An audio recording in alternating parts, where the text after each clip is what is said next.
signs na hindi ka gusto ng crush mo.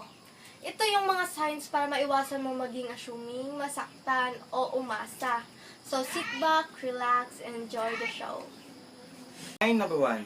Kapag dumidistansya siya sa'yo, kapag napapansin mong lumalayo na siya sa'yo, o minsan parang naiilang na siya sa'yo, sign na yan.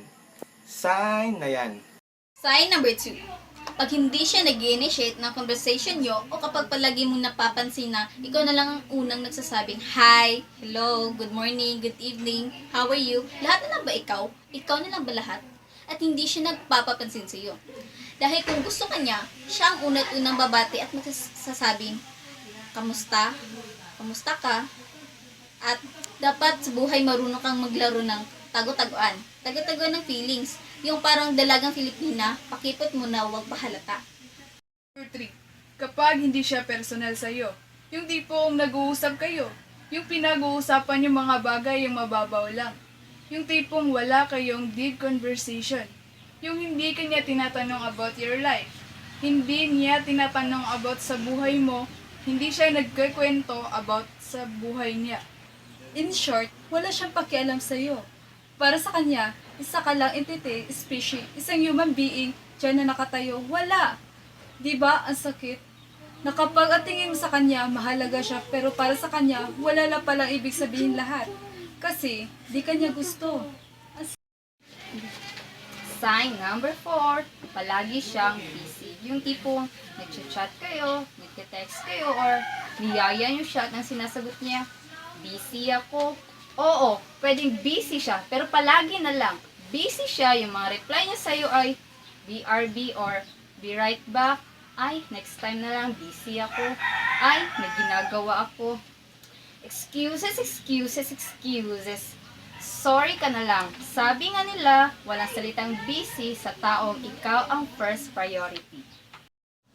Sign number 5. Kapag tinatawagan niyang bro, pare, my friend, or what's up bro, bro, wala ka na pag-asa, mag-bro feast na lang kayo. Hi, hello, I would like to welcome you to the friend zone. Friend zone? Oo, friends lang kami. And I'm so stupid to do the biggest mistake of falling in love with my best friend. Hashtag ang sakit, hashtag friend zone. Sign number 6. He ignores the text messages. Ito yung kapag nagte-text ka sa kanya, di ka nare-replyan o di talaga siya nagre-reply sa'yo. As in, zero. Wala. Wala. Parang ikaw, wala lang sa kanya. Ouch naman, ang sakit nun. Dito oh, dito. Alam mo ba, ang salitang zero, kadalasan, numero. Minsan, love life mo. Number 7. Kapag ang crush mo ay nakikipaglandian sa harap mo, o kaya minimension niya ang ibang babaeng gusto niya sa harap mo, at sasabihin niya sa iyo na, "Oy, di ba alam mo ang ganda ni Dana, no?" At yung time na may dumaang sexy at ibang babae sa harapan ninyo, sasabihin niya, "Shit, mamen, ang sakit." Dahil kung gusto ka niya, ang atensyon niya ay nasa iyo, sa iyo, sa iyo. Sign number 8.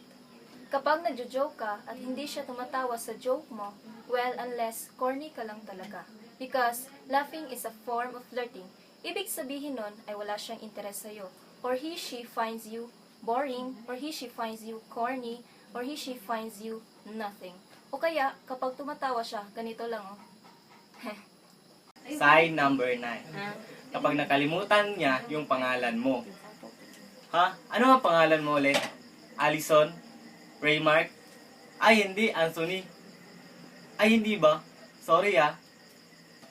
Pag ang crush mo ay may gusto sa'yo, hindi niyan malilimutan ang pangalan mo. Kahit una pa lang kayo nag-meet up at nakilala niya ang pangalan mo, hindi niya yan malilimutan. Kung natipuhan ka niya. Ah, meet up. Yung una nga tayo nag-meet up, hindi mo ako sinipot. Inaasa mo lang ako, sinaktan. Ngunit ito pa rin ako, nagpakatanga at patuloy na lumalaban. Sign number 10. Last at pinakamasakit. May shota siya. May shota siya eh. E di malamang, hindi kanya gusto. well, at least, dapat talaga, hindi ka niya gusto. Pag may syota na, huwag nang umintrada. Naninira ka pa ng relasyon eh. Ang kati-kati. Kaya move on na pe, move on. Hindi naman talaga mahirap gawin ang salitang move on. Nahihirapan ka lang dahil iniisip mo na ikaw yung nawalan.